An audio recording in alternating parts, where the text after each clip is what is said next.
I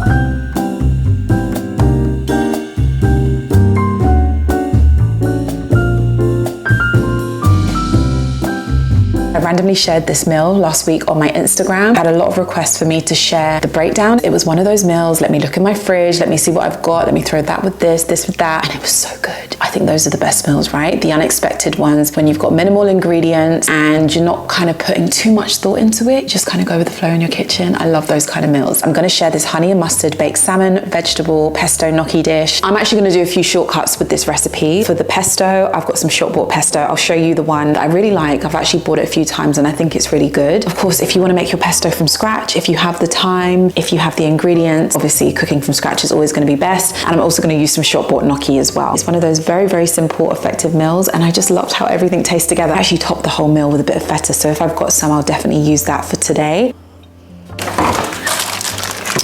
Some broccoli, peppers, some red pesto. I'm going to grab the red onion.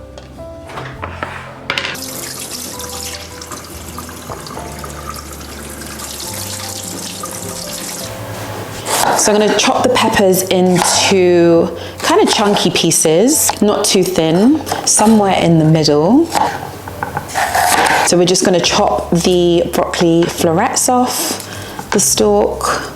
I don't know if this is the same for you, but I find that sometimes when I'm cooking broccoli in the oven, it can go from 0 to 100 and it can burn. To make sure that the broccoli wasn't burned or overcooked compared to the peppers or red onions, once I put all of the vegetables into the tray, I covered it with some foil, and then it was only when I put the salmon in, I removed the foil and just kind of let them brown up a little bit. So for the red onion, chunky wedges are best. So I've got a large onion and I'm just chopping it into 6 wedges. Like this. Got my tray that I want to use. We're going to put the vegetables into the tray. Does anyone else love the stalk of the broccoli? I never let it go to waste. Like, I think it's the sweetest, most delicious part. So I just peeled the stalk and I just chopped that up also. Let's grab some garlic, a couple cloves of garlic. Let's just peel these, put them in the garlic crusher, crush them over the vegetables. These garlic cloves are big, so I just chop them in half, crush the garlic over the vegetables, a little bit of salt. Might actually throw a little bit of dried oregano in there today. I just fancy some, if I've got some. If I got some, I do. A little bit of dried oregano, and then we'll throw on some extra virgin olive oil. So you can mix it all up with a spoon or a spatula. I just like to use my hands just to make sure everything's coated with the garlic, the salt, the pepper, the oregano. I'm going to cover my vegetables with some foil. If you don't want to use any foil and you'd rather just put them in, that's fine. But like I said, I just don't want my broccoli to get overcooked, and sometimes I find that it does burn. This way ensures that it doesn't burn and it actually cooks properly.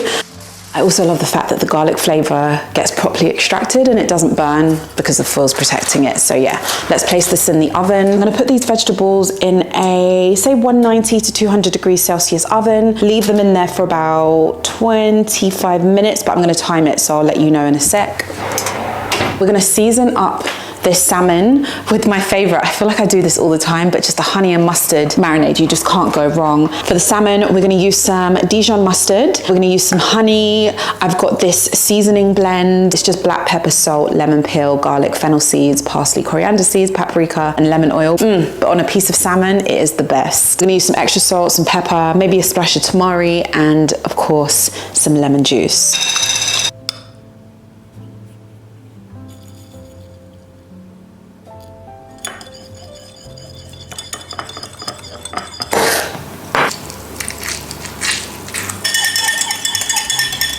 I'm going to use some wild salmon. If you're using just regular salmon, it might take a little bit longer, but these wild salmon fillets cook in like 7 minutes, I find. I'm going to give our salmon fillets a good bit of salt. I don't know why, it's just habit. I love to put on a layer of garlic powder.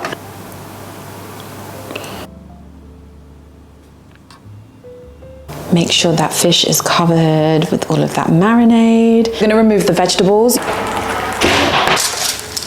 Oh, okay, so that's perfect. Once the broccoli has that like bright, vibrant popping type of green tone, then you're good to put the salmon in. That's just how we want the vegetables. Yes, I left my vegetables in for about 33 minutes, but just keep an eye on your vegetables because obviously depending on the oven that you're using, the size that you chop them up, everything will vary.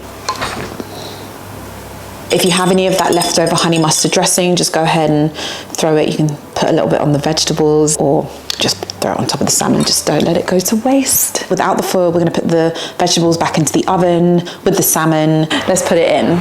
This is the cheat part of the meal. I've got some shop-bought gnocchi and I'm gonna be using some shop-bought red pesto. This is from Marks & Spencer, and like I said earlier, I actually really love this one. Tastes really delicious, smells delicious too. So we're just gonna pan fry the gnocchi, add the pesto in once it's golden, and then the fish will be done and we'll just plate everything. So I'll use a little bit of butter, and I'll also use a little bit of olive oil just to crisp this gnocchi up in the pan. So yeah, I chose to crisp my gnocchi up just until they were golden, looking something like this. And then I turned off the heat and I mixed in that red pesto. Served this wonderful, very simple, balanced meal up. So placed on those roasted vegetables, that pesto gnocchi, and that gorgeous salmon. I had a little bit of feta in the fridge, so I topped it with some feta and I threw on some fresh parsley also. So delicious. A very random meal, but it works so well. I was craving this chicken orzo one pot. It's definitely one of those balanced comfort meals. It comes together in a few simple steps, and what's great about it, we're going to cook it all in one pan. So minimal washing pots and pans, but that does not mean that it's not the most delicious meal. I feel like it's one of those baseline recipes that you can just add whatever you have on hand. So I'm even thinking about right now, I know I've got some sun-dried tomatoes. I could throw some preserved lemons in there if I have some. You can really just kind of go with the flow, work with whatever vegetables you have on hand, whatever pantry staples you have on hand, and create something really good. I knew I had some sun-dried tomatoes on hand, so definitely I'm thinking like a lemony sun-dried tomato chicken orzo one pot. That's what we're going to call it for now. Just looking for some random herbs that I can throw in. So I've got some parsley. Could probably throw a little bit of thyme in there as well. That will be nice. So I've got like 2 medium-sized shallots, and I'm going to use around 3 to 4 garlic cloves. These are huge garlic cloves. So actually, I think 3 might even be enough. Yeah, no, let's just do 4. Might as well do 4. I have shallots, white onions will work just as well. I just randomly picked these up a couple of days ago, so I'm going to make use of them. So just finely chop your shallots. This dish does not require any sort of perfection when it comes to chopping. It's just one of those rough and ready dishes, chop and throw in type of meals. Just finely chopping the garlic. You could obviously just put it in a crusher.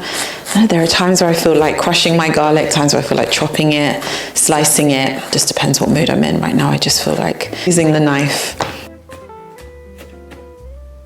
I'm going to start off by pan searing my chicken. Before I do that, I am going to just prep my chicken. So for me, that just means washing my chicken, and I'm going to give it some seasoning also before it goes into the pan. I didn't mention this, I'm actually using some chicken thighs, skin on, bone in chicken thighs. So I'm just gonna make little slits in the chicken. Spices for a chicken, I'm just gonna do salt, pepper, garlic powder, maybe some paprika. For our seasonings, I've chosen to use some smoked paprika.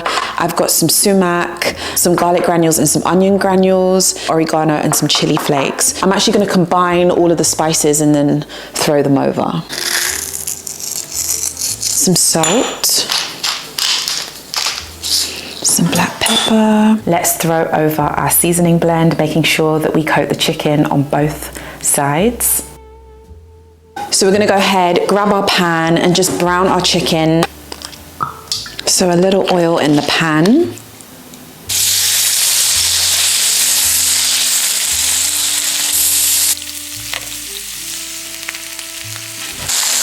So after about 3 minutes cooking on each side, once they're golden, we can remove them from the pan and continue with this dish. We've got all of these gorgeous flavors in the pan. Let's turn that pan down a bit actually. So we're gonna throw in the shallots and the garlic.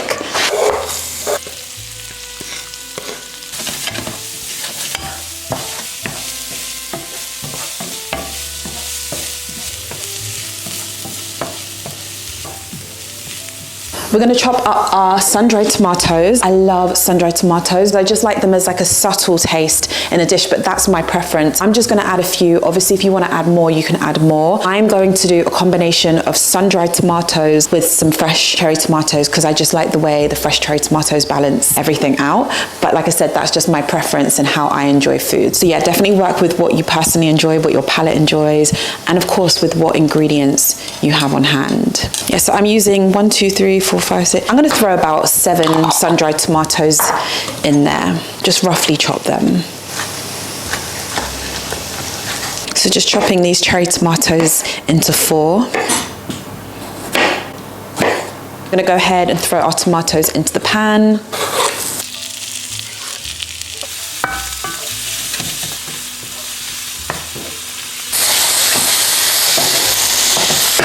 A little bit of salt, pepper.